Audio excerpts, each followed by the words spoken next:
I had to bounce out a couple times. That was heartbreak, Jay. It was frustrating to watch. And then, like, while we were watching the game, my father and I, it was like, man, what's the name of the coach? Sean Payton is dirty, dude. Like, I wonder if that's coaching. that's coaching all the way. You could see him like when guys would come on the sideline. Every time a guy came off the sideline, if they made a mistake, he came over and met him on like at the sideline and talked to him. And he would also come over and congratulate guys whenever they had big hits. This dude coaches for things like that. He's the bounty gate guy, so I mean, it's not too far out of the possibility that he's trying to get these dudes to still injure guys. Yeah, because there's no way that one that I don't remember what the guy's number was, number 6 or whatever he was, a little guy. He was dirty. Like I think he injured Cooper. He injured DTR. Like, I mean, and it might not have been the same guy, but every time I saw that dude in the secondary, he was lighting somebody up, and then he was getting congratulated by Peyton on the sideline. So, yeah, I don't like that shit. They're gonna get what they got coming to them. I've always hated the Broncos. Always hated the Broncos. Yeah, of course. Like, I hate John Elway's teeth. Like, I hate everything about that horse town. teeth. Oh man, horse I hate everything about that team. I hate their colors. Like, if the Cavs used to have very similar colors, and I've always loved my Cavs, and it was such a tough thing for me. Like, those Lenny Wilkins Cavs, they had the same colors of the Broncos. I'm glad we're not doing that anymon So yeah, anyway. I don't like that shit. I don't like those dirty hits. Win on the win on your own capabilities. Of a good game plan and talent. Dude, we lost about 5 players in that game. Yeah, and if the next day, thankfully Miles is supposedly okay. I was about to say, the next day, if his arm had to be amputated, I would have been we wouldn't have been recording today. Like, that was crazy. Dude, you ready to cook? I'm ready to cook, man. It's our first episode, Jig, where we're doing this thing live, and it says that we're streaming to YouTube. I'm gonna press record over here on the Rodecaster just in case we're not. And I'm gonna press this button and launch this bitch. I want to get this right for the first live recording. I think it's it is 3-6 this time. Yes. As in 3-6 Mafia. You ready? It's basketball time at the Rubber Rim Job. It's the Jig and Rch show. We're live, bitches. Episode 3-6. How you feeling? Got some new toys. Got some new toys, man.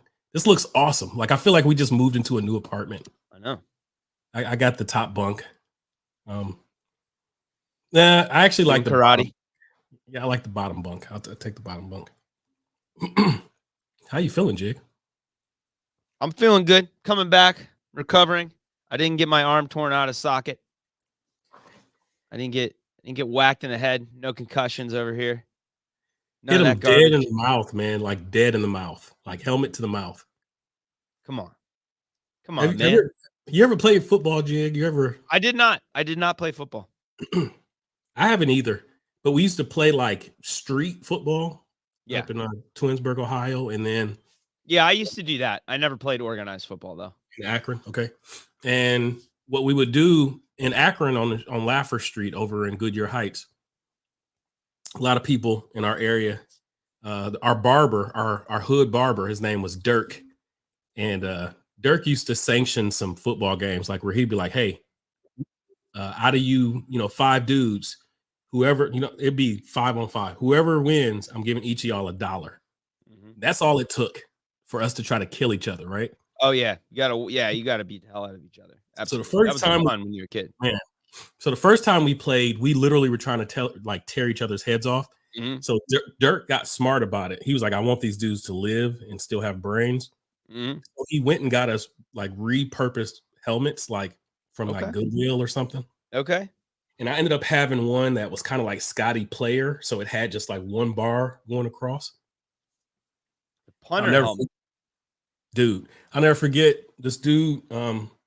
This dude from my area, his name was Meaty. And Meaty was probably about 3 or 4 years older than me. If I was like 8 or 9, Meaty was about 13. And I didn't get the ball a whole lot. You know, I wasn't the fastest. Some of them dudes actually did play like D1. They got some of their sons in D1 and stuff. I was like, you know, I'm just trying to get my dollar. But I ended up getting the ball one time on like a end around, and I saw Meaty, and he went down into a stance where he was going to launch himself at me, and my reaction time just wasn't quick enough. That helmet, that thing on the front, the little face bar, snapped as soon as his helmet hit it, and I took a helmet straight to the face. Oh, I was jacked up, dude. My lip was all. I looked like DTR when he came off on the sideline. So, needless to say, I was triggered watching that happen to that kid. absolutely. It brought you back. It brought you back to the Meaty face-to-face hit. Meaty and Dirk. I almost went like I wanted to turn to my father and be like, "Can I get $1 so I can go get me some like little Debbie's?" I don't think we lost that game, but I think he gave me $1 anyway because of how jacked up I was. So I took a I would say my first big sports injury was a baseball to the face. I took a short hop, second base. Man, that was like right to the lip. My lip got stuck in between my teeth. Like I mean, it got stuck in there, and I had to I had to go off. There was like one of those like kind of, you know, just the typical fence, you know, the fence in between you and the parents. Absolutely. I waited in between, you know, the innings. You know, obviously I did not record the out. I had to take a break. I let the ball go. I took the shot to the face, and then I don't know. I don't think I could tell you what happened if the pitcher picked that one up and threw it. I just remember that blinding white light pain. Man, I remember that light.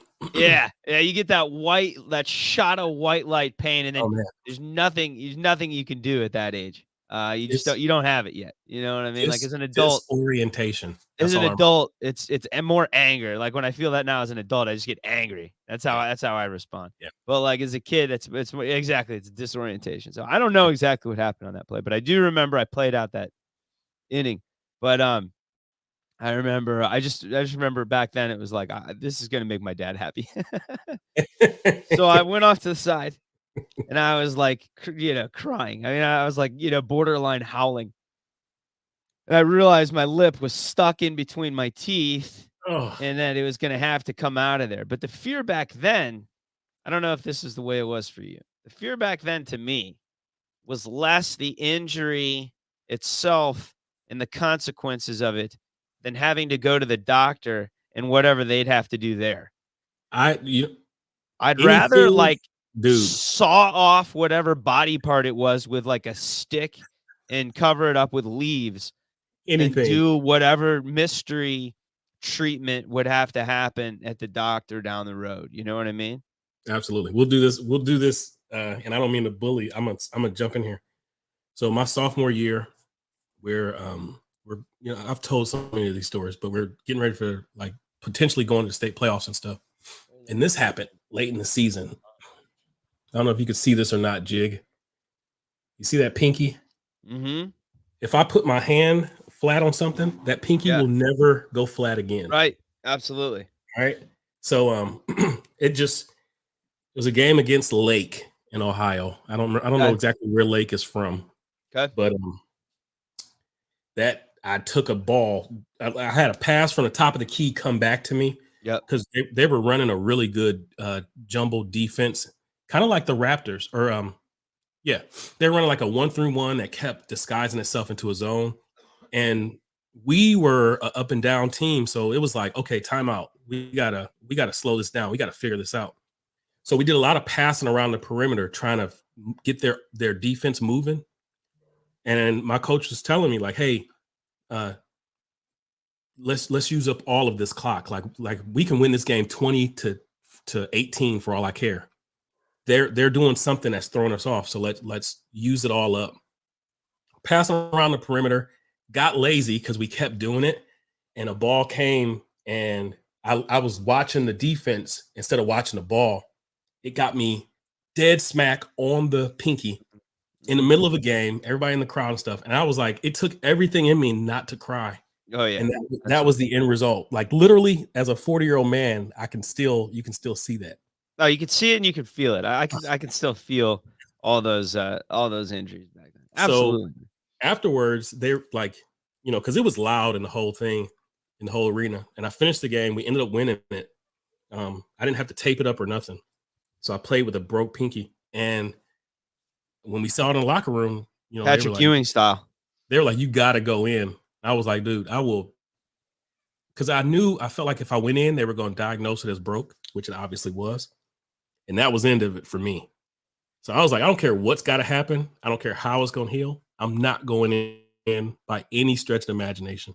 And this was as like a 16-year-old, like almost man child. So yeah, no, I agree with you 100%. Dude, what are we talking about? Injuries. We're talking about injuries, man. We're talking about our personal injuries. Shout out to those that were worried about Miles. He came very close to losing his entire season, and people jumping off the 480 bridge did not happen. Close. But you know who did save that weekend for us? The good guys. Did. And so we ended up having a game. Bailed it out. 7:00 on Sunday after everybody's wiping their tears from the Broncos game. And the good guys beat the LeBronto Raptors 105-102. Mm-hmm. We're going to jump into that. But before we do, we always lead off with these segments that matter so much to the guys tuning in here. What you got for us for a record recommendation, Jig? Man, I tell you, I got a good one for you. All right. My body is ready. We're going to rewind. All right. Back to a college boy. 2003 is when I discovered this one. Album came out in 1994. Well played. My body's ready for 2003, and you hit me with the little curve just now. 1994 is when this album came out. I discovered it in 2003. I consider this album, and I mean this when I say it, to be a perfect album. Okay. And I'm gonna back into this one. A song that I have heard many times, recorded by many different artists, is Hallelujah. Okay. It's good song. I think it's a good song. I know many people consider it a great song. Okay. I think it's a good one for lyricists and great singers to really kind of show off their singing chops with. And that's the first song that I heard off of Jeff Buckley's Grace. Okay. And I thought to myself, this guy's got an amazing voice. And I'd never heard anything like it before. I'd never heard anything that soulful. I'd never heard anything like that expressive to that point. I didn't know at that time that was an older song. I didn't know how many people had recorded it. And then I listened to the rest of Grace and all of the original music that he'd recorded on it. It has what I would describe as like an ethereal, kind of like heavenly feel on it. Okay. And I don't throw those words around like loosely. Yeah, no, we don't. Yeah, I'm not just like kind of tossing them around. I don't know any other way to describe Grace. It is unreal. You can start out with Mojo Pin, and go all the way through to the end. I think Dream Brothers is the last one on there. Maybe Lilac Wine, something like that. Corpus Christi. Dream Brother. It sure is. Is that the last song on there? Yeah. It is magical. It's magical. I'm kind of an emotional person, not super emotional. I definitely wasn't back then. When I went through that album the first time, I remember like welling up with tears. And I was like, how is this happening right now? How does somebody have a voice like this? How does somebody, I'm a lyrics guy. I would go through, and I still do. I would go through the lyrics of this music, and I'd say to myself, how does somebody write lyrics that are this perfect? how does somebody fit instruments in at the perfect times on music like this guy does? How is somebody this soulful? How can somebody record music like this? It almost made me angry that something could be that perfect. I don't know, maybe everybody has music like that. Right. It's so perfect and amazing that it gives me this feeling of like frustration that something could be just that perfectly put together. So the last thing I want to say about this is No, you cook. everybody must listen to Grace. And I will say that it's got like at times sort of clearly the man was influenced by Led Zeppelin, who's my favorite. Absolutely. You hear a lot of Led Zeppelin in the music. You feel a lot of folk feel a little bit of country. You feel some Rufus Wainwright, like a lot of that kind of stuff in there. Okay. But to me, the best part about it is that it has such an original, unique feel to it. That man, I'll tell you, there's a reason why David Bowie said it's the best album of all time. David Yeah. Bowie said that. David Bowie said that. David Bowie said that. I love me some Bowie. I do too. So can I admit something? Yeah. I've never heard. I need you to hear it. single So song. many people say that. So many people with great taste in music, which category I'd put you right into, have Okay, never thank you. heard that album. I went back and I listened to it. I hadn't listened to it in forever. It popped into my head the other night, and I Yeah. thought to myself, I was like, "Oh my god, I used to listen to this album all the time." And then I put it on, and I'm sitting there in my bed, and I'm like, "Holy shit!" I'm just like, it's like just like enraptured by the damn thing. I'm Um, actually I'm actually excited because I can't wait. it's not often that you stump me to the point where I'm like, I've never It stumps even. everybody. Okay. So It stumps everybody. It's okay. wild. So it That- came out to like no critical claim back in 1994. Yeah. And I'm You're gonna be cooking. done cooking in a second. I'm gonna be No, done no, no. cooking in a You second. cook, man. Like this is Thanksgiving right You don't here. see me get this excited about things very often. I know. No, so cook. By all means, cook. So the deal was it came out in 1994 to like very critical acclaim. So the dude lived in Manhattan. He was started out as a session. I can't remember if it was a guitarist or a singer at the time, but Okay. he had like a couple shops out in Manhattan that he would perform at. It's just like a lot of those guys do. Um, and like he wasn't a huge deal out there, but as with any really great artist, he had people who were following him who were, doing like anybody does, saying, this guy is different. Like this guy's Right. really great. And you Right. can find video of him on YouTube and you'll see it. You'll He say, I guarantee you or anybody who's listening, you'll see it and say, I have never seen anything like this in my life. he looks like a guy. It's 1994. You're walking around Greenwich Village, Exactly. and you just so happen to stop into one of those coffee shops. That's exactly right. This guy, he looks like Dylan off of 90210. That's exactly what he looks like. He does look like that guy. He looks like Dylan. Yeah, he looks exactly like that guy. He looks like Dylan off of 90210. Like And legit. he has a level of charisma that's like perfect for that time period.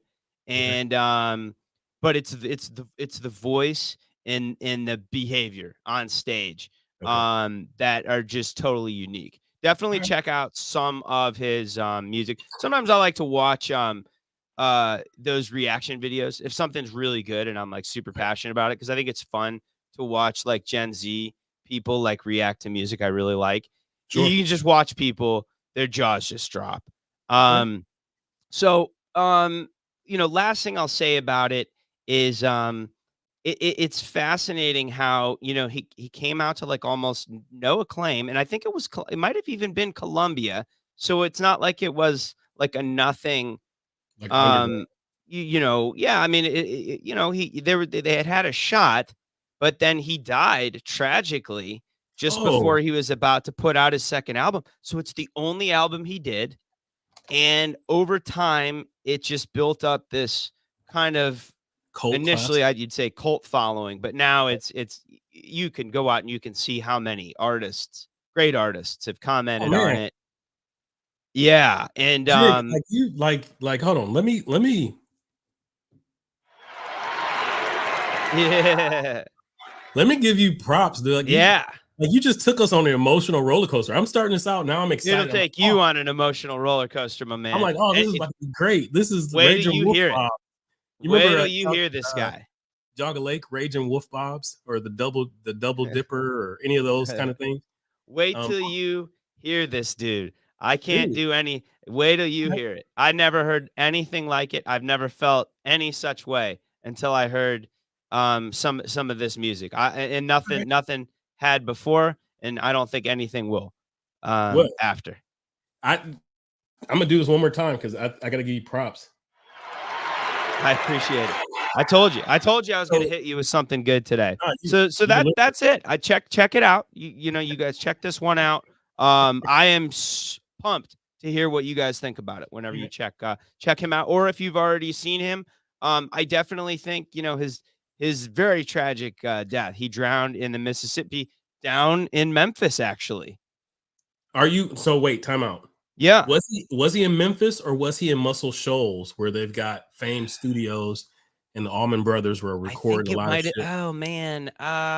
Wolf something or other. It was called Wolf something or other. Does that sound familiar? Well, there's a Wolf Ledges Mall in Memphis, outside of Memphis. You know, I can't.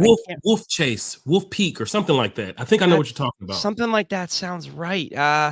There was a bridge that, you know, I don't want to suck up too much time with not knowing what the hell I'm talking about, but it was definitely the Mississippi River, which I didn't even realize how dangerous it is to even walk around in the Mississippi River. But apparently it's like a big no-no. So it's have you ever been to Memphis before? No. So it's the muddiest body of water I've ever seen. And there in Memphis, you can't tell. It looks the same at the riverbank as it does in the smack dab in the middle of it. And so I walked, there's a bridge that goes over it. I can't remember what it's called, Shelby Pedestrian or something like that. And you can go across it and walk across it from the Riverfront Park or whatever it's called. And that thing, it looks like it's not even water. It looks like it's like dirt. The whole Mississippi, everything that's right there that splits Memphis from West Memphis, which is in Arkansas. You don't know if you're in whatever type of, you know, you could be in the shallow, you can be in the deep. It all looks the exact same. So Wolf River Harbor. Does that sound familiar? Wolf River Harbor. Yeah, apparently a tugboat. He got sucked down. They think he got sucked down by a tugboat wake, and like apparently anything could have happened down there. But I don't want to talk basketball. Like I'm like. You're right up. I'm talking about my favorite shows when I was little was like Unsolved Mysteries. I know. It's definitely so. He was waiting on his band to join him from New York, right?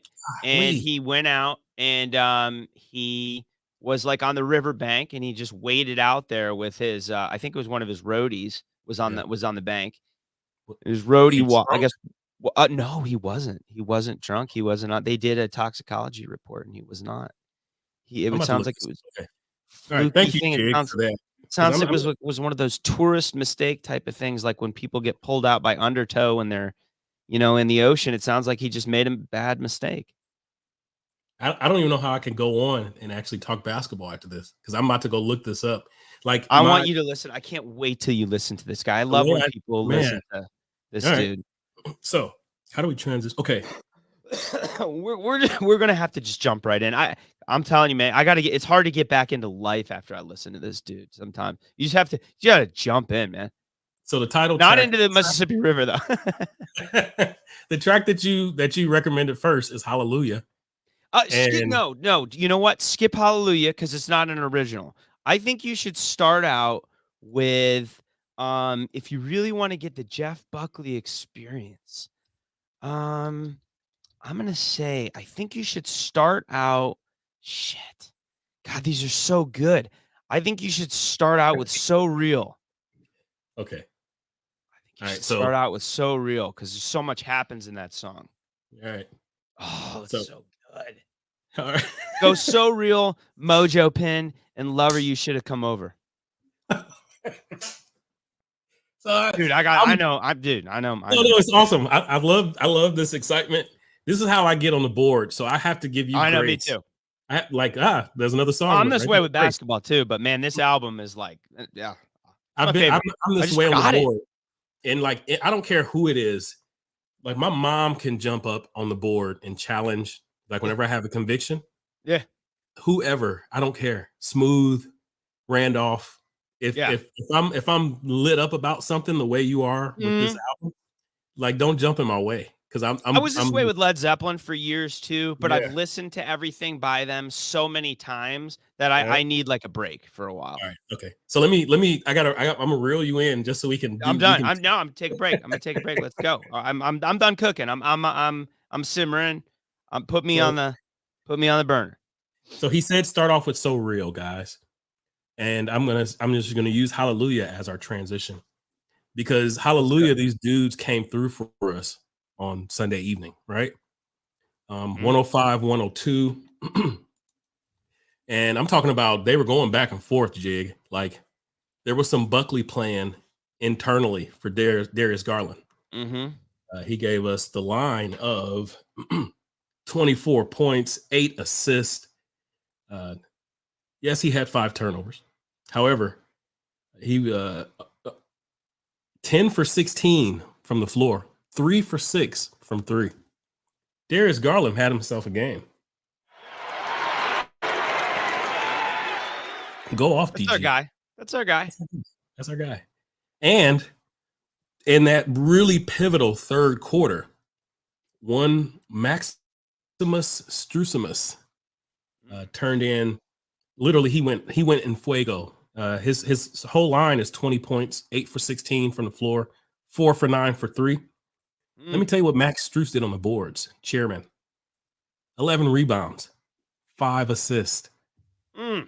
Can we like Darius Garland and Max Strus? Are these dudes like Michael and Paul? What's happening here? Man, what are is these going guys on like with Strus, dude? Are these dudes like Rchfld and Jig? Like what's happening? What is going on with Strus? I didn't know who this dude was. I did not know who this dude was. I thought we were just getting some dude that was like a stick him in the corner and take some threes type dude.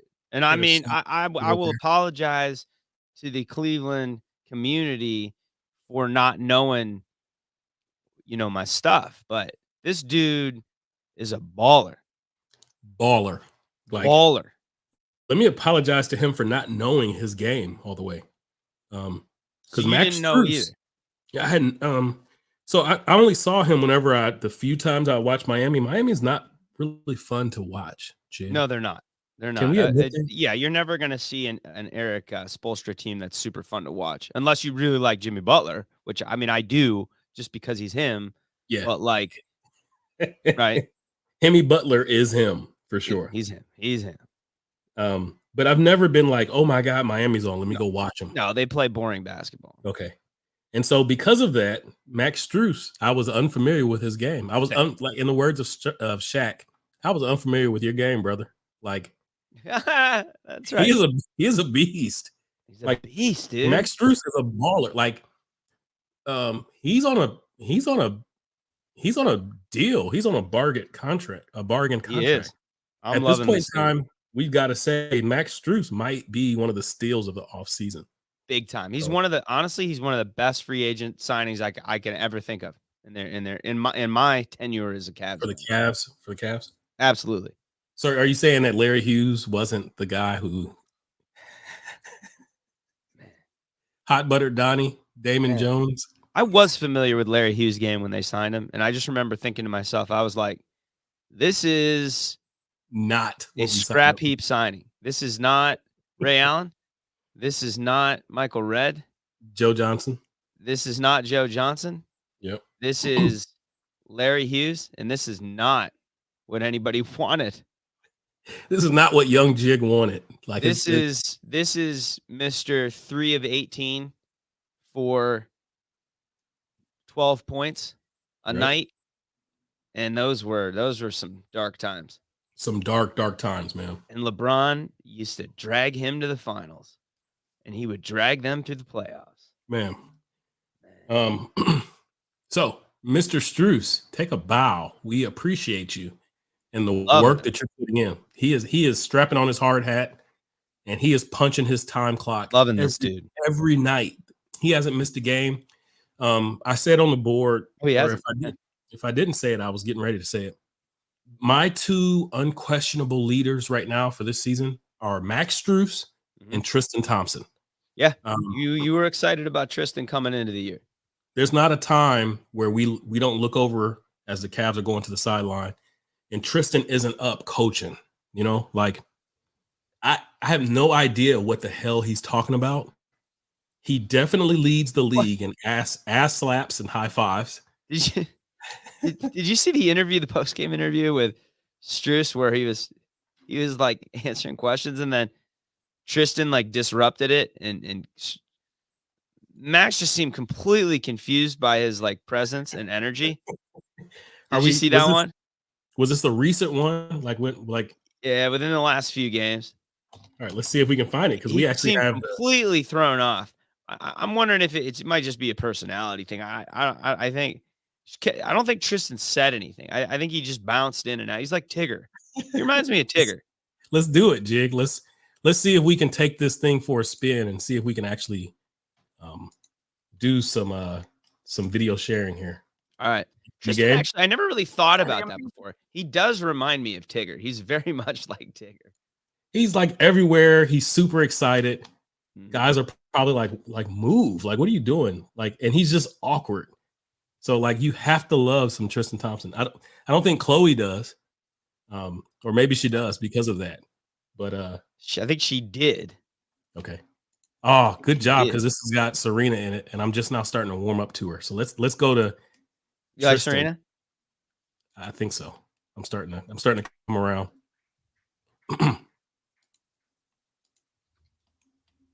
They just told me I can actually add an extra camera if I wanted to.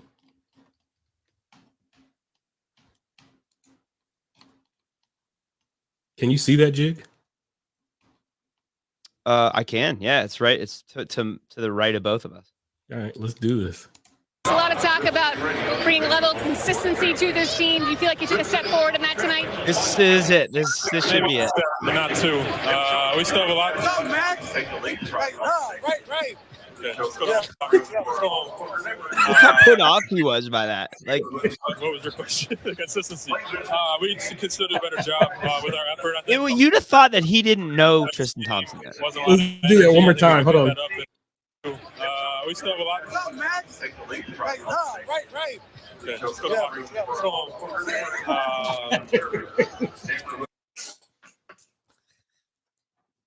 He told him to just go. Did he tell him go to the locker room? Let's go home. I think so.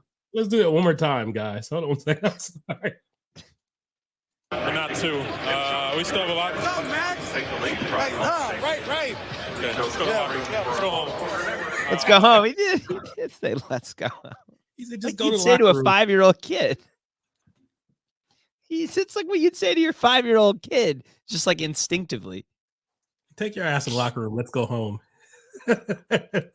How can you not love these dudes, man? Like, I'm trying to do adult stuff over here, man. Man. And Serena was so patient. Serena saw it coming. He didn't. So I think he was super bothered by the fact that Tristan almost hit his hair. Because he's got some hair on him. He's got some hair follicles up there.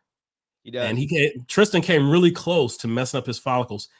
Max Strus, I bet you, had checked the camera monitor before this interview started to make sure he had it all together. Oh, I guarantee it. And this awkward Canadian just came in and tried to mess all that up. He looked like he bounced in there on his tail. Like he just bounced in there on his tail. Dude, I'm over here trying to get a sponsorship with Sherwin-Williams, and here you come jumping in on my commercial. Yeah. So no, I love these guys. And these two specifically, if you're on the board and you're seeing the way I'm taking everybody to task right now between Donovan Mitchell, Darius Garland, sometimes Evan, definitely JBB. These two are what's up with Donovan? Tell me about Donovan. What are your feelings? Nope, not gonna do it. I cannot. You will not get me off. Did you see what he just Brew? He just tried to get me to get passionately off. Too much grease in that recipe. So here's my pledge to Brew. Okay, we were talking in my inbox. He went to. I'm gonna play Brew in a minute, Jig. We got to call in And Yeah. You want to do a call? yeah, so he left like 3 or 4 messages for us. Shout out to Brew. Stalking us. And I told him, he was in my inbox right after the game. He was traveling home still, or I think he had just got home. Philly He's like, game. Rich, he's like, I know you're flipping out. And he's like, that win was awesome. That's what this is all about, my brother. He's like, you got to be present. You got to take this in game by game. I was like, I'm gonna try. I was like, I'll be present for the next episode if you call in and leave us, this thing. So that's what I'm attempting to do. So Donovan Mitchell, you are spared. Got it. From right. Rich. All right, fair enough. I'm just trying to task. stir up trouble over here. Nothing but trouble. You got anything else you want to touch on majorly on this game before we let Brew drive us? No, I got it. Yeah, let's let Drew let Brew drive the conversation here. You just we owe our guys that. We owe our fans. He tried it, Brew. He tried it. We owe the board that. It's all about these guys in the end, anyways. No, that's pretty awesome. All right, let's see what we got here. Let me know if you can hear this. The Sixers, it was guys, it's 2 for the Brew, still trying to come down after that unbelievable win against the Philadelphia 76ers. It was amazing to be at that game. It was the culmination of what I think has been an awesome, transformative, and really hopeful month of November for this team. All the injuries we've had, all the adversity, and just about everybody being out at one point or another. And yet we're now 7-3 for the month of November. And we're 7-3 with 7 of those games being on the road. We kicked off the month beating the New York Knicks, taking down that demon that we all had inside of us that kept gnawing at us, that we got bullied by the Knicks. And we took it to them. Then we beat Golden State on the road. We beat Portland on the road. Our losses, Indiana, Sacramento, and OKC, those are good teams. Those are quality teams. There's no shame. So we were 3-3 coming in the last night on the road. That's pretty good in the NBA, especially when you're shorthanded. At home, we beat Detroit, and then we beat Golden State and Denver. So we sweep Golden State this month. We beat Denver. We beat. Oh, no. Oh, he's not done. My phone went to sleep. That's a hell of a month. In fact, the Browns kicked in, and they're 3-0 this month against Pittsburgh and Cleveland, and Baltimore. We've had an awesome sports month going in, but I got to be honest. Last night I went to the game. I didn't have a lot of hope, and I even forgot we were missing Karras, and so we're out 5 guards, right, or 5 guards and a guard forward. Right. I didn't see how we were going to keep up. I've seen almost all the Sixers games. I have partial season tickets. This was my 3rd game seeing them live. I've seen Maxey torch everybody. I mean, I've seen Joel dominate. I've seen Harris take off after Harden left. I mean, this is a really good team. I thought there's almost no way we can win. I'm going to interrupt him right here because he's going to give us a good, strong 9 minutes, and he deserves to have his mic open. But I want us to jump in and have a conversation with him on this recording, right? Yeah. He's right. When you take a step back and you're not looking at every game, my therapist, there's sorry,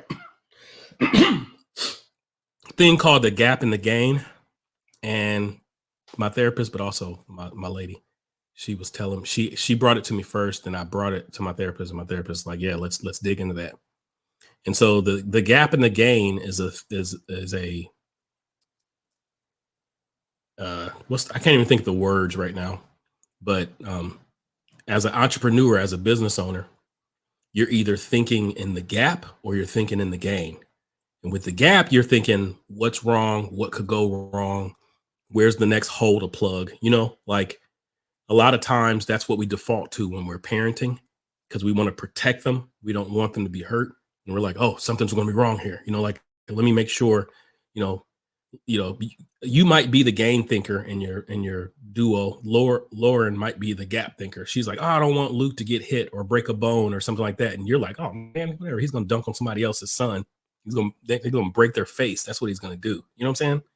Mm-hmm. That's the gap in the game. And so I said to Brew in the inbox, I was like, "You're right. You're 100% right. I'm working on this. You're thinking gain. I'm thinking gap. I'm thinking we're gonna get to the playoffs again, and the whole thing is gonna go to hell. You're thinking every single day Interesting. these guys have an Interesting. opportunity to keep growing, keep building, all of that. So I didn't want to interrupt him with just that. You got anything for what he said so far? Because he's got like another 6 minutes or so. I have also been thinking about the Cavs in terms of gap. Okay, I think about my kids in terms of gain. That's interesting. that I do too, Jig. It comes back and slaps me in the face. I focus so much on gain a lot of the time Right, that I can get over optimistic, and then I overestimate my own capabilities and the right. capabilities of people around Guilty, me, things like that. guilty as charged. Yeah, so that's hey, that's being an entrepreneur, and that's being a you know, rather than I don't want to get too far out of that. Visionary. That's how you get whacked. Sometimes you get whacked with that kind of stuff, and then you have to pick up the pieces. But Yep. that's one of those circumstances where sometimes then that makes you go back and start looking at the gaps of things Sometimes and just to protect yourself. just to protect yourself. But then I will say, as a Cleveland fan, I do think a lot of us it's like this weird protective mechanism. We've done that. We've like resorted to this like going into a shell of like a I've never heard this. I've never heard this phrasing before. Of like a gap type thinking, like without a doubt, like just Right, waiting for the next shoe to drop. But I right. do think that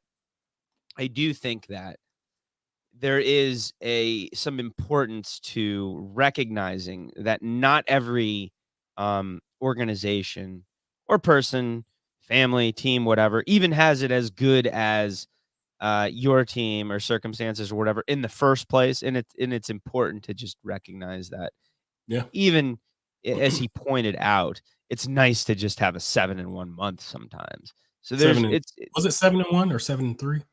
7-3. So Okay. sometimes it's nice to just Right. go and beat the Warriors, and they're doing something well right now. And there's nothing wrong with just living in the present and appreciating that instead of just going back and saying, this is all going to fall apart and they're not going to be able to beat the better team. So I get it. I think Let me that's a very positive way of doing things as well. So from kind of a meta way of looking at things. I love that. You got to yep. have people around you that are thinking that way.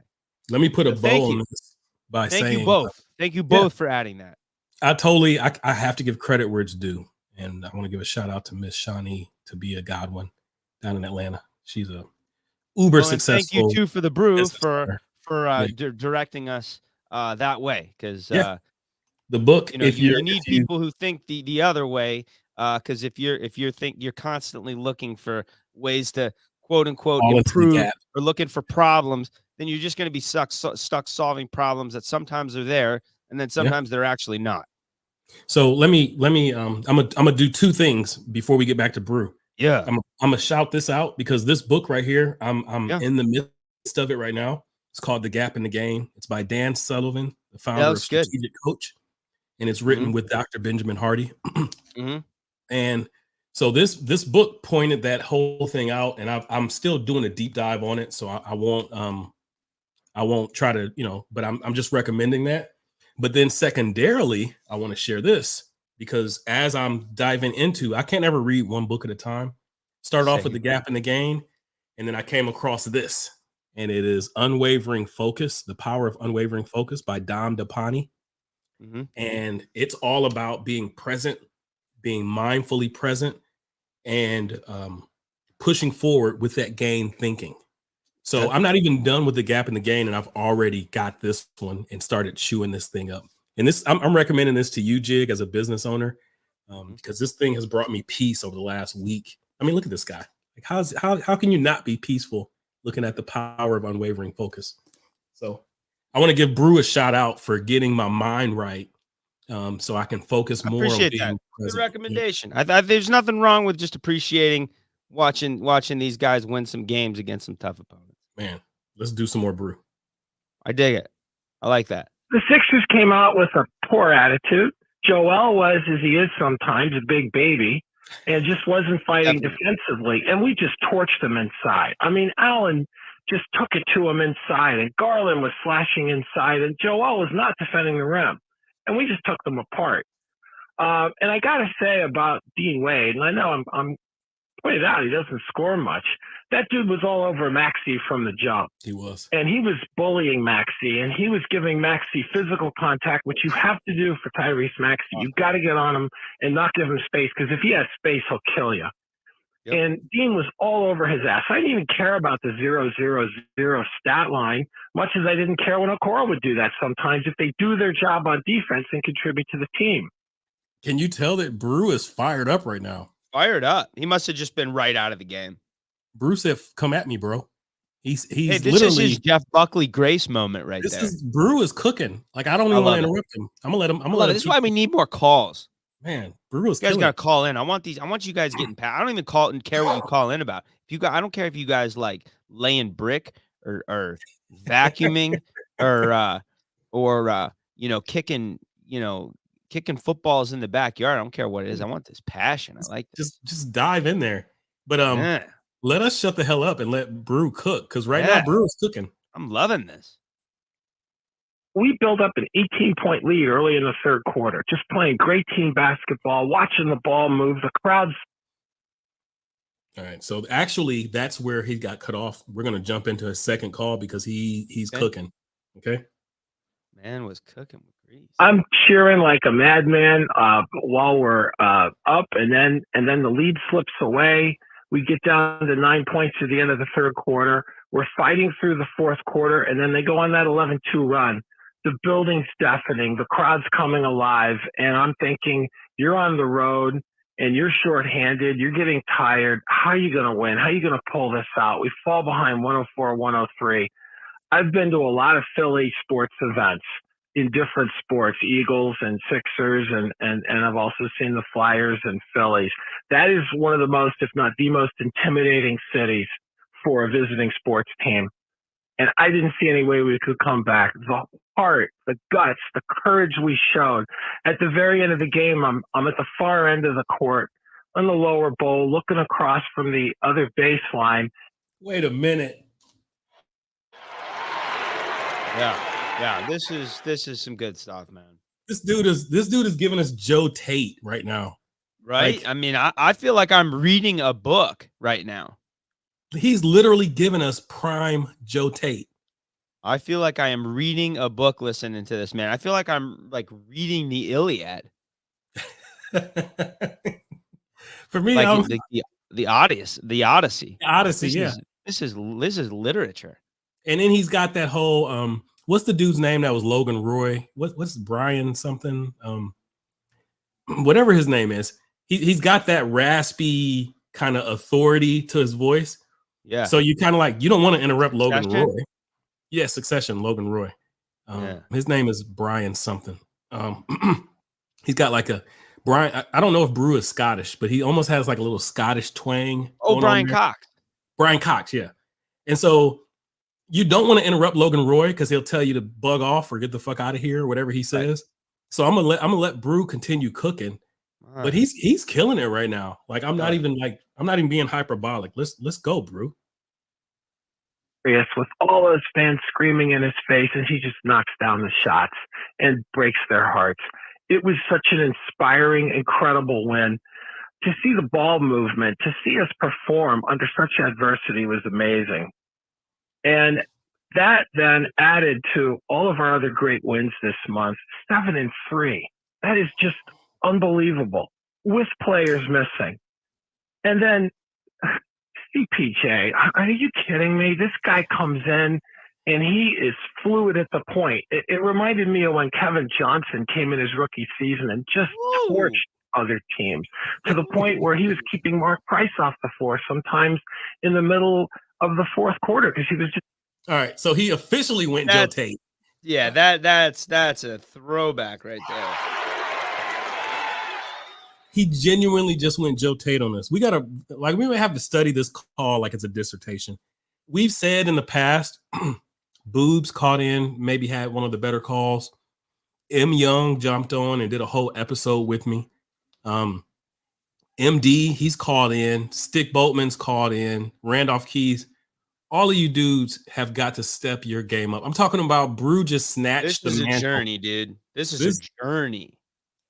We're only halfway through it. We're officially at the halfway point, and I'm already crowning him the best call in so far that we've had. Yeah, Like, this is wow. Okay. Of course, we traded KJ for Larry Nance. But what have we got now? We've got. Wait a minute, what is Mike Sanders like chop suey? Like we got Mike Sanders right now is somewhere listening to this call, Brew. Like, fuck you, man. I got traded too. Like I wanted to stay in Phoenix. I liked Arizona. Like, why did I have to go to Cleveland? Lee's out there. He's probably out there hanging out with Lee right now. Every time somebody brings up the fact that we traded Kevin Johnson for Larry Nance, Mike Sanders is somewhere punching a dog. Like, I guarantee it. Chihuahua. I came and gave you guys everything I've got, and I'm just the forgotten throw in for that trade. Sorry, Brew. I had to call you out on that. They're always in there, man. There's always those guys that are in those trades. It's gotta hurt. Garland, Strus, Evan, and Allen starting. Our backups. You know, we've got CPJ at the point. We've got Levert. We've got Ice. We've got Niang. We've got Wade. That's pretty damn good. Yeah. And I was good to see Bang Bang get off the mark and hit those threes. He can help us. Bang Bang. Just so impressed. And then, of course, the 11th man. Maybe the most important man and the one reason why our attitude changed in November, and that's Tristan Thompson. This guy has pumped these dudes full of so much confidence and enthusiasm, and you could.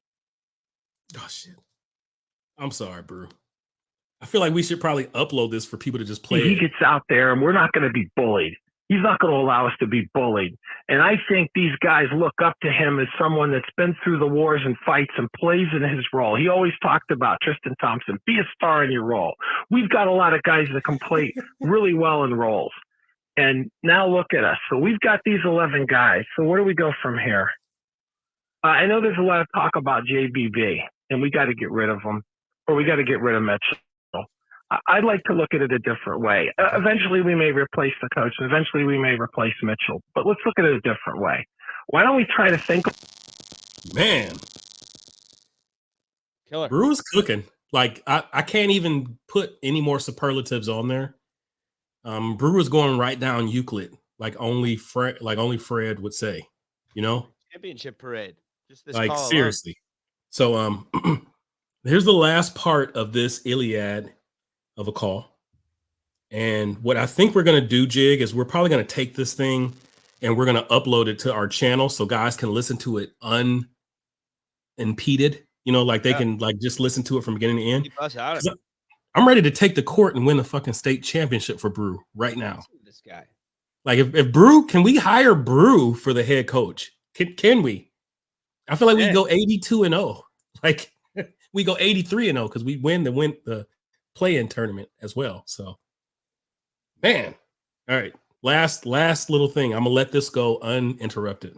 Brew, you're killing it. So I asked the question: what do we need JBB or a future head coach? How do they need to change? What do they need to do to take these talents that we have and mold them into a team that can go places? What needs to adjust? I'm really happy that we've got to the up tempo and that we've moved people around in roles and the players are starting to play well with each other. I mean, there's some coaching going on there, but what is needed for the next step? What do we need to do? How does JBB need to change? I think this is actually what I'd like to see more of is how do we get better? And less about, oh, the coach is an idiot, let's fire the coach. I don't think that accomplishes anything. And the same with the players. The two players I think we need to adjust some are Levert and Mitchell.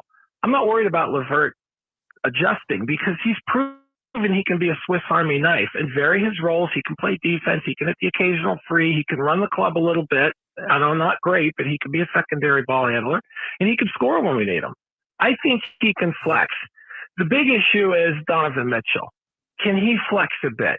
Can he fold more into the team concept? But, oh, by the way, there's nothing wrong with Mitchell once in a while taking over a game. If we need him to score 71 to beat a team, I'm happy doing that. If we need him to go off for 40 points and maybe he hogs the ball a few games a year, I'm okay with that. The issue is we need to be able to flex and have him do other things as well and play different styles against different teams. And so I think that's what we have to look to going forward is how can this team, since we've proven we can play different opponents and be successful, even when we're shorthanded, when we have all our players back, how do we manage all these guys to where we become a real beast and a legitimate contender? I'm really excited about the season. I think we've got the raw materials to do it. I think it's going to be on JBB and it's going to be on Donovan Mitchell. Those are the two guys. And if those guys can get their act together and get into a team-oriented approach, and I'm hopeful, we could have a really great season. I just so much enjoyed the month of November.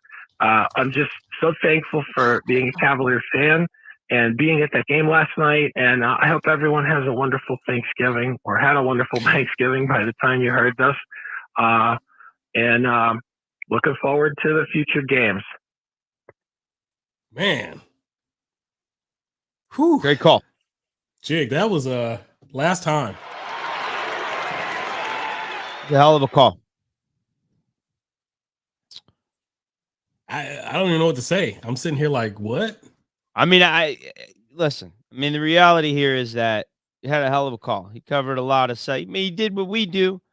He covered a lot of subjects. I mean, but I got to tell you, I mean, the man knows what he's talking about. I mean, there's so much stuff in there. I mean, I'm glad we were able to comment on a lot of it, but I mean, the only thing I have to disagree on is just, you know, about the coach and Donovan Mitchell. So, but that was the last topic. The last topic that he gave us a specific question. I've got the transcription. Let me do Brew justice by actually reading it back, and then we'll both answer it. You down with that? Okay. Oh, good. I'm glad he gave us a specific question. That helps.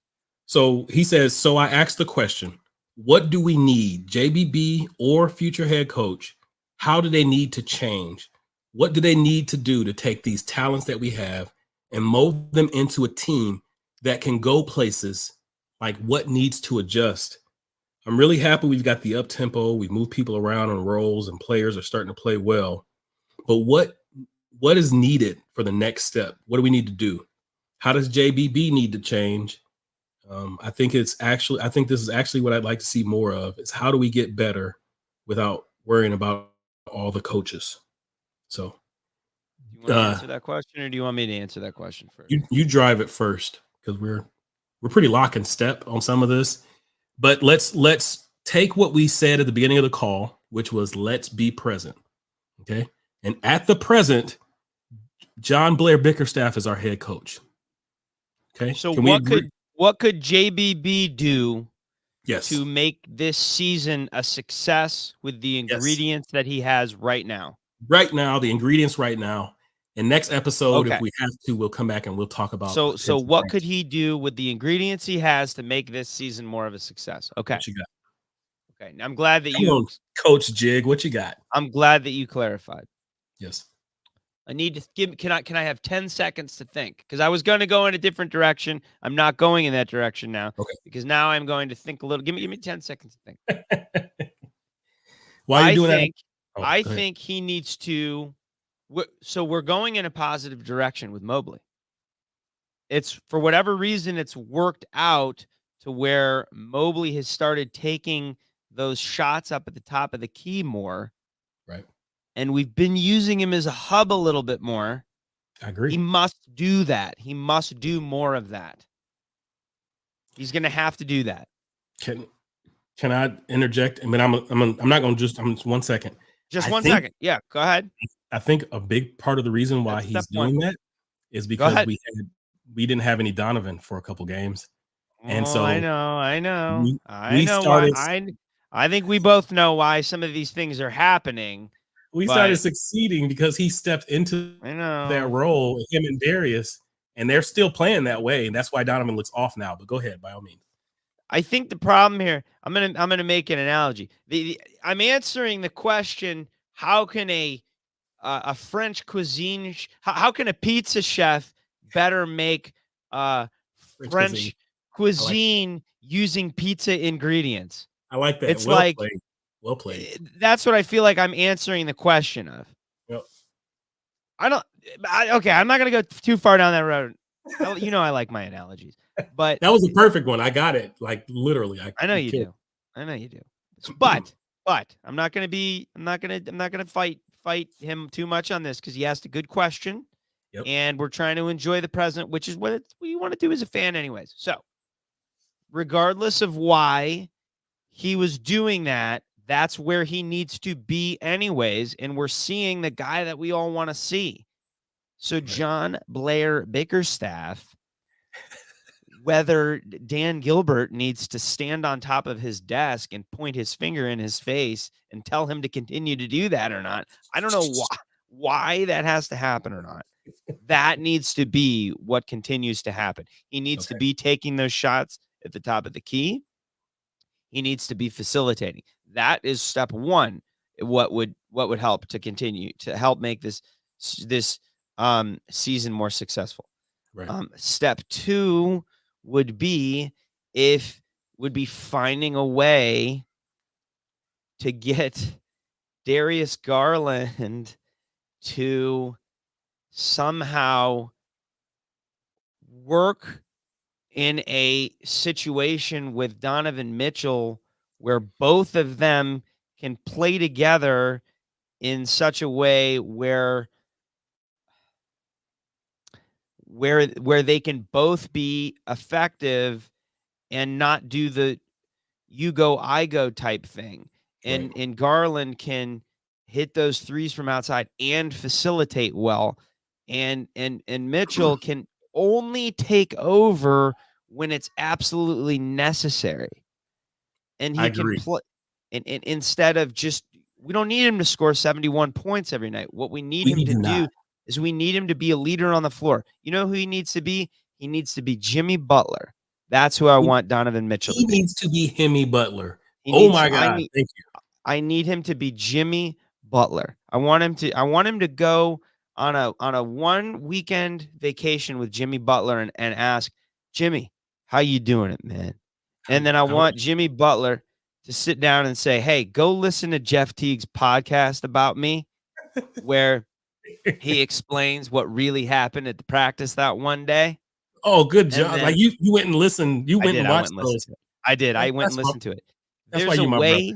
There's a way where a badass alpha dude can go in and he can rough up his teammates and still keep their respect and be the guy on the floor. And some of the guys might not like him, but then some of those other guys are going to say, we're going to follow in line, man. We're going to follow you because we know that you are going to make it happen when we need you.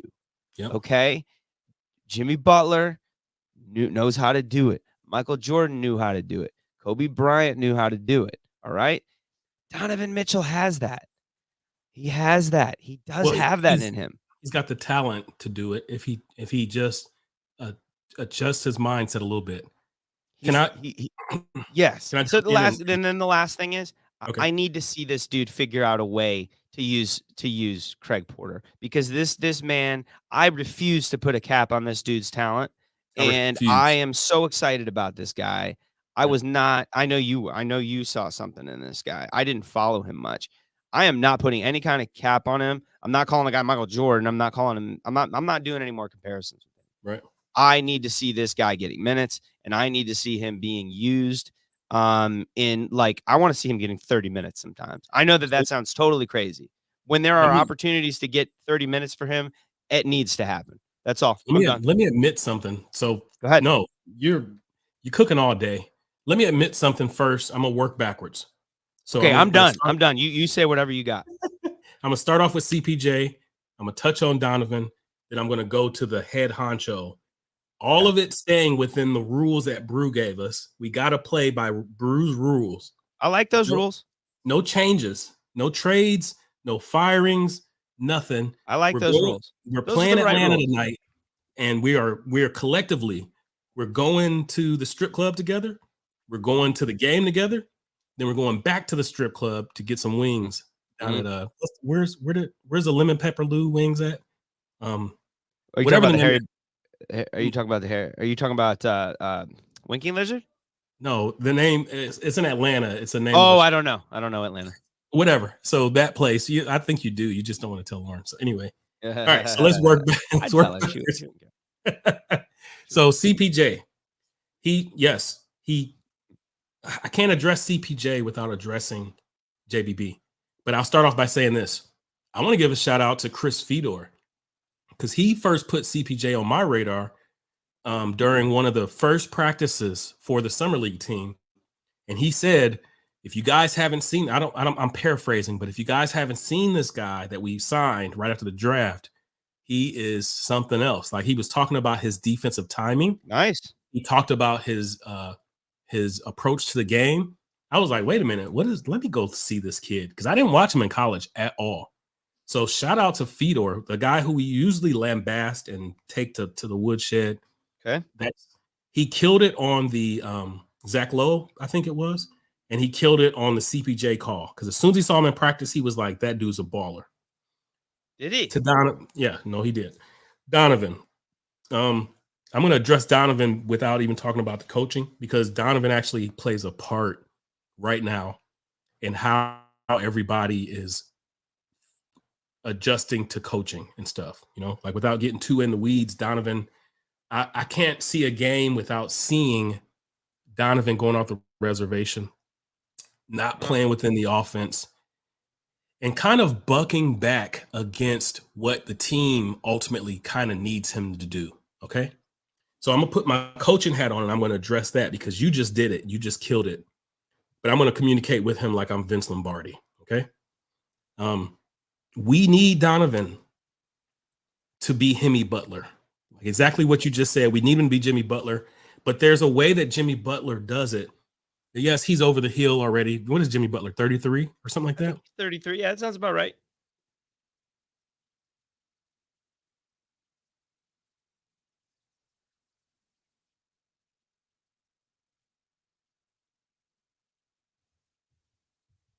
Even back in Chicago, Jimmy Butler was playing this way. You there? Yeah, I am. Yeah, we're good. Jimmy Butler made it possible for Derrick Rose to do what he was doing. He was up there with Derrick Rose talent-wise after his third or fourth year, but he played within a system, and he made it so that, like even they used Joakim Noah's passing from the high post, kind of like we want to use Evan Mobley. Jimmy Butler was third on that offense for Chicago. Back then, when he was getting ready to go for his next contract, he was willing to do it so the team could win. Now, eventually, when Rondo got traded there, and I can't remember who else was there when Rondo was there, Jimmy Butler rocked the boat a little bit. But, Wade was there. But there was a point in time where Jimmy Butler was like, I'm going to play this way, and I'm going to impact the game. And when it's winning time at the end, I'll take over for you guys if I need to. He did that in those series back in the day for Chicago. He did it when he went to Minnesota. He did it in Philadelphia. I don't even know what Jimmy Butler's middle name is. Jimmy Darius or Jimmy Leonard Butler. I don't care. Like, give me your best guess of what Jimmy Butler's middle name is. Just off top of your dome. Jeffrey. Jimmy Jeffrey Butler. I need Donovan to change his middle name to Donovan Jeffrey Mitchell and literally play just like Jimmy Butler in regard to a team construct. I need you to be the third guy. And I need you to be okay with being the third guy because you got your check. And you're going to continue getting that check because you're him. When it's winning time and when it's time to close the door, go get a goddamn bucket. Okay, Donovan Mitchell? Jimmy Butler does not have a middle name, as it turns out. So we're going to stick with Jeffrey because Michael Jeffrey Jordan. That's where I came up with that. I knew that. I pick up what you're putting down. So I need Donovan to mirror Butler's approach. He's not 6'6", he's not 230, whatever Butler is, crazy chisel, but he is 6'1". He is, a stout 2, whatever he is, 1 right. Something 2 something.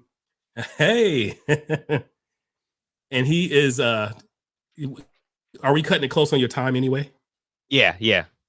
Okay. Wrap it up in Well, about 10. I'll wrap it up really quickly.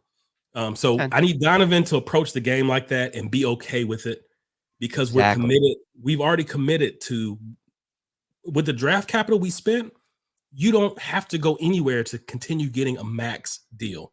Right. Now, I can't guarantee you that you're going to be first or second team NBA, but you're being paid as if you are.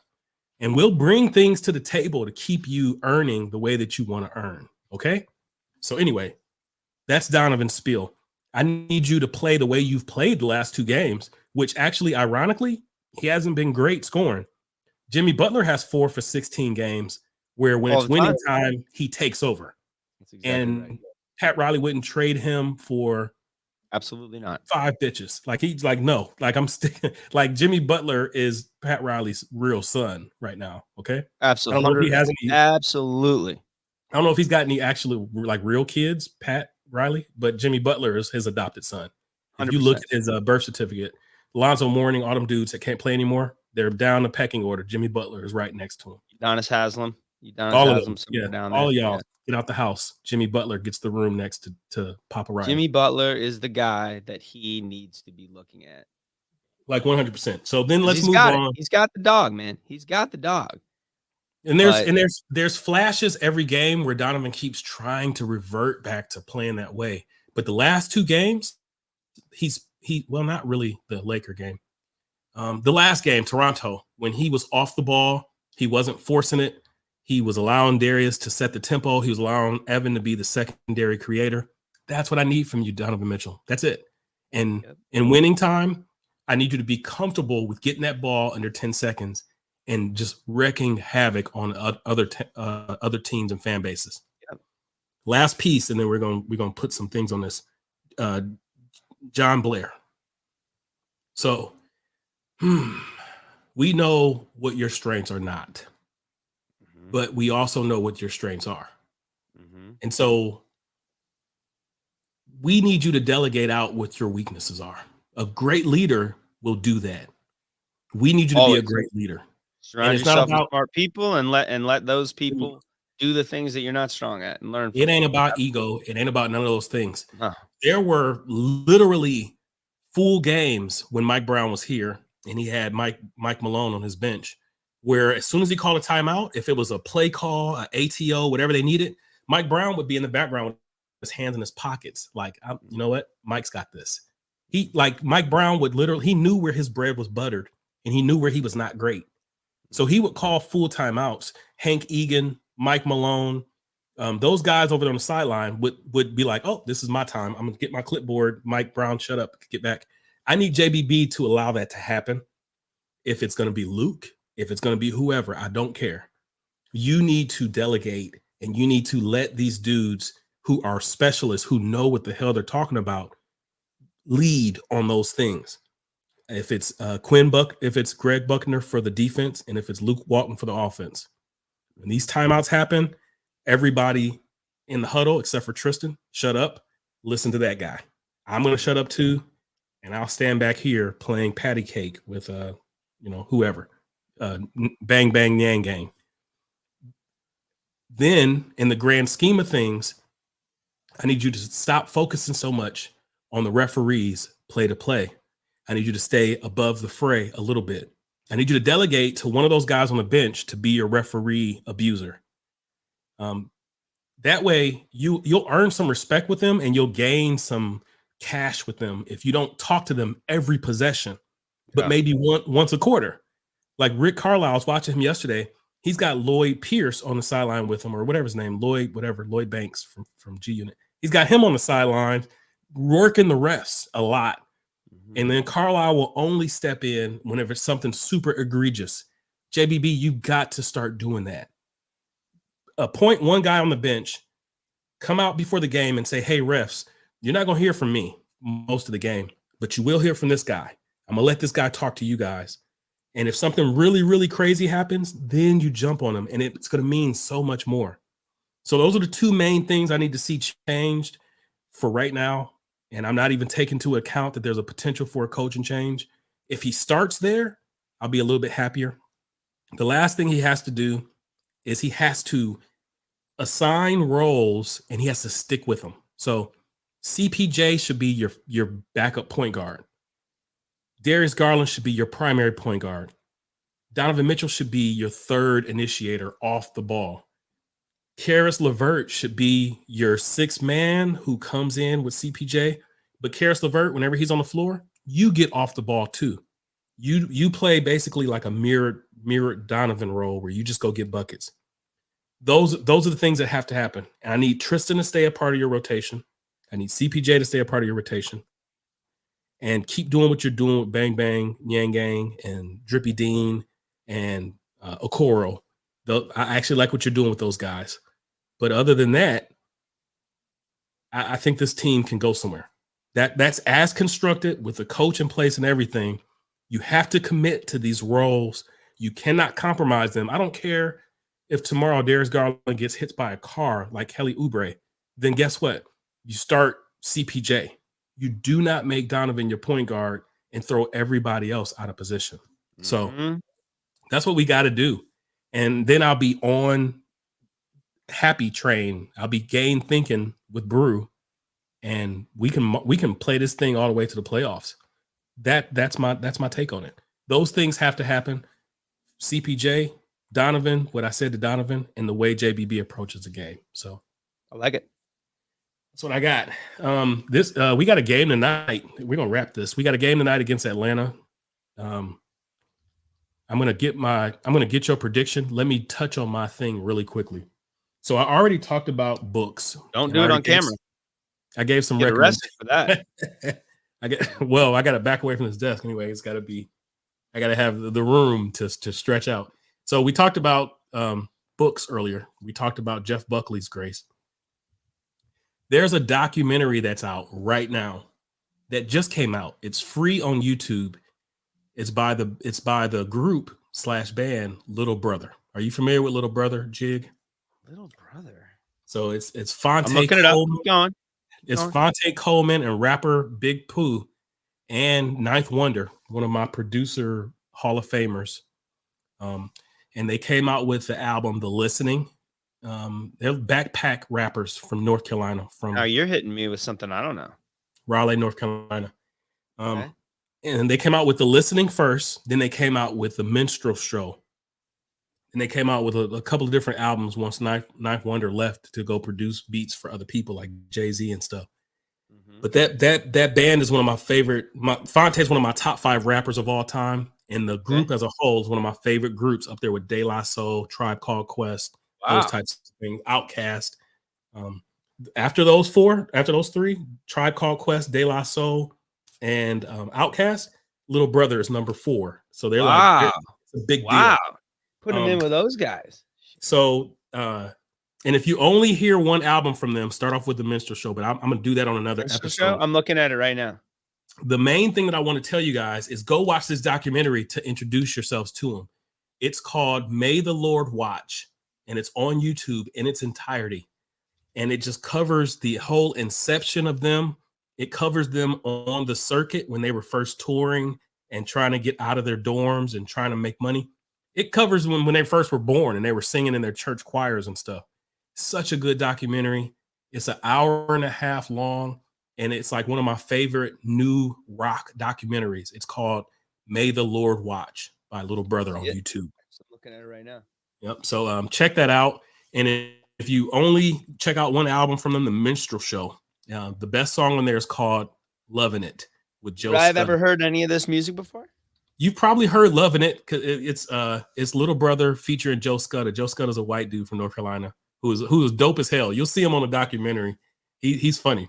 Like I don't invite a lot of people to the barbecue. Have you ever heard that term? Like when of course when a white dude gets I would definitely invite you to the barbecue. I'd invite Sebastian.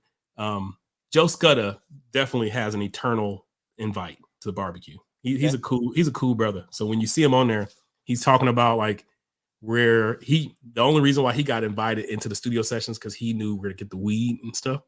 He's like, these dudes, they were sitting over there smoking that Reggie, and I came in with that real shit, and that's the reason why I'm on that album. So it was really funny, man. If you get a chance to check that out.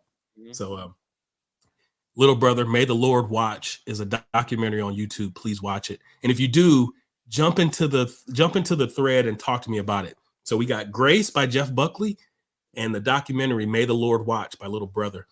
We want you guys' feedback on it. I'm gonna post the documentary in the thread. Who you got, Jig, for tonight? Atlanta, Cleveland. So Atlanta's kind of hanging around in that same range where the Cavs are, right on the edge of the. Not that it matters right now, but right, they're right on the edge of that like play-in area. So the Hawks are 8-8 right now. They're just coming off of a. They just lost to the Celtics. They just beat the hell out of the Wizards. I hate that. I hate when we catch a team right off of a loss because they're gonna be like, all right, we got to get this right tonight. I know. These guys they got shitty. Yeah, no, so they lost to Boston by 10. They blew the Wizards out by 30. Trey and James Harden are my two least favorite players in the NBA. Ironically, he's starting to adjust his game a little bit. Can I actually add a guy that you actually like watching? Can you add a guy that I like watching? One. Yeah, please. Yeah. You know who this guy is? Who's that? Shai Gilgeous-Alexander. I hate watching him play. Like he's the worst parts of what Trey has on. Because he plays just like Harden and Trey. But he plays more like Trey than Trey does now. He's always hunting for fouls. When I've watched him, I've not seen him hunting. Bro, he don't even play straight up. He's just looking for fouls. I think he might. I don't know who's leading the league. I haven't watched him hunt all that much. Does he hunt fouls? I'm sure Embiid leads the league in free throws. It looks like he's getting a lot of free throws. Man, I must have missed. Is he up there? Dude, I hate watching him play the game. Ton of free throws. Well, I don't like that. I'm slowly. I like his shooting and the way he gets down the court. That's all. I didn't know he was a free throw hunter. Well, I'll tell you what. If I pick this up whenever I watch, I'll change my mind on it. I just like the way he plays. But if that's a thing for him, then I'm out. That's a mind changer for me. That's a. Hate it. I do like DeJounte though. Between him and Giddy touching on some kids. Okay, see, it's starting to slide out of my Giddy's done. Talk about ending your career. We're not even going to touch that. Yeah. No. We're not even going to touch that until it becomes official. But Josh, man, what are you doing down under? I think it's pretty much official. Yeah, man. How are you going to do that? Okay, man? so anyways, I'm gonna go Cavs 115, Hawks 110. I'm riding with you 100%. You like that? I deviated for the Sixers game and I called it. I said we're gonna beat them by 10. We barely beat them, but we did beat them. On this one, I can ride with you. Because we got what? We got 2 days rest, right? We do have to. We just played Sunday. However, we are in Cleveland again, so we didn't have to travel. They had to travel. Day rest, and it's cold as shit. A day's rest. No, it'll be just a day's rest. It's colder than a polar bear's toenails, and they're coming from Atlanta. Oh hell, yeah! So give us a 115-110 win tonight, and we're happy. And I got 115-110. I don't care who statistically does what. I would like for Donovan to continue playing the way that he's been playing. Right. So that we can, because here's the last thing I'm going to say, and I'm sorry for doing this. We have to form good habits that will carry into the postseason. That's the one thing that Brew said that I vehemently disagree with, and that is winning becomes a habit. But how you win is that habit. That's what Vince Lombardi says. So if you win playing like, hey, whatever we got to do any given night, that's what we're going to do. Then that when the playoff comes and teams go to another level and they're able to do what they want to do, and you're stuck doing what you thought you had to do in the season, you're going to lose. If you use the season to commit to playing to how you want to play, not how you have to play, but how you want to play, then when the playoffs come and you play like how you have to play, it's habitual already. You know what I'm saying? So Yep, that's absolutely last year we did what we had to do in order to win because JBB was coaching for his job. But when the playoffs came, Tibbs and the Knicks took away what we had to do, and we couldn't do what we wanted to anymore. So we got to flip that whole mindset, bless you, on its head. And we've got to, for this season, do what we want to do so that when the playoffs come, we can do what we have to do. And it's going to line up with what we want to do. That's all I got, Brew. And it's a Lombardi-ism. So, you know, one of the winningest coaches of all time will tell you it's not about doing what you have to do with the regular season. Do what you want to do, because then that becomes a habit so that when the team tries to take away what you want to do, you can do what you have to do. So I didn't mean to start getting all passionate and shit. No, I like it, man. Hey, I love coaching. You know I love coaching. You gonna go tell that to your kids? They're gonna be like, "Mom, we don't know what he was talking about." I have been. No, I have been, but in a way that little kids can understand. You do what you have to do, little Timmy. You do what you have to do. No, you know what I do tell them? You know what I tell them? I tell them that when they're on offense, that you can't let the defense decide what you're doing and where you're going. You tell the defense where they have to go. Yes. You decide where the defense goes. If the defense is trying to push you to the right, you don't have to go to the right. You don't have to go to the sideline. Right. I tell them you use your body and your ball handling to make them go where you want them to go. Where you want them to go. Then when you get into the tournament or you get into the time where you really got to win, you're able to do what you have to do because you did what you wanted to do back then. Now, sadly, with my current team, we're about to go 1-9 or 2-8 because we had some serious hurdles that we had to overcome, and a couple of them we're just not going to be able to. But it's a good learning season for me and this group of kids. We're going to see if we can do a little bit better this at our Y ball winter league. Popovich had the worst record in the league last year, so it's okay. Yeah. You know, like this happens. You take it. Sometimes you take a step back so you can take a leap forward. That's the best practice of the season last night. They finally seem to be understanding that lesson that I've been teaching them all year. Last night they were fantastic. Last night they were working that lesson last night. I was very proud of them, very impressed. We'll see if it translates over the last two games. The win that they had was awesome. Okay. Good coaching. Yeah, we do. I love that mindset. I love that. That's game thinking right there, Jig. Yeah. So, Rubber Rim Job, season 3, episode 6. Signing off live for the first time, man. Yeah, this is exciting. I like our new. This looks great, man. I like these new digs that we got here. Me too. I can't wait to put up my new stuff, man. I got some new stuff I'm gonna be putting up here. Let's do it. Signing off. Season 3, episode 6. See you guys later. Oh, I'm running out of voice. I'll tell you that much. Man, I wish I've got to put Joe Tate on this board because I'm not going to be able to impose that thing on there. So this is going to be an episode where we don't sign off right. I think that we might end in a loss because of that. But that's okay. So we could put sound effects on this?